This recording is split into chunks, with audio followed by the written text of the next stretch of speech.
ma dhihin kuma dardaarmin ma rabno siyaasad noogama jirto xukun nagama jiro sharaf iyo haybad nagama jirto qof Soomaali oo walaala in la aflagaadeeyo ama la caayo wax dan oon ka leenahay iyo cid aan u dirsanay cid wakiil nooga ah ma jirto cid wakiil nooga ah nin qori qaadan karaan ma jiro caaway anoo wasiirka gaashaaniga dhahay nin qori magaalada Muqdisho dhexdeeda ku qaadan kara ma jiro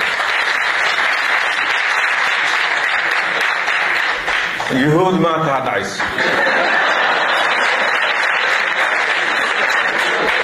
Soomaali odayaal ah oo xilal soo qabtay ayaa gogol loo fidi waayo la hadli waayo ayagoo wada hadal rabo inta laga rabay intaas ahayd laakiin aniga waligay uma fadhin waan arkaysan maanta wuxuu ku hadlayay ninka Roobla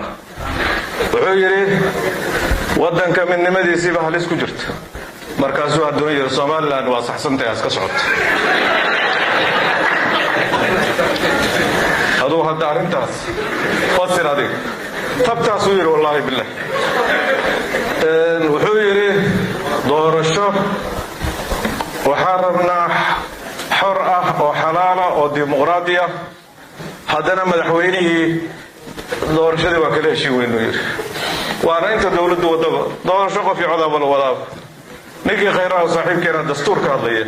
ين الاحترام بحقوق الانسان نيجي دور عذابين مدوك كسو اكيه ويرك نيكا صاحب كيسو اكبر ديوا دلقات كيسو عليها بن عبد الرحمن مشكور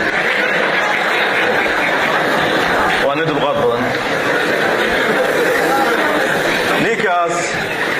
هيا وحو نو شيغيا بارلمانكا سوماليا ايو ciidankii soo gali gudoomiyaha odayga jawaabay Allah naxariisti waxaan isleeyahay diyadiisa ninkaas loo raacdo nimankii racweyn waa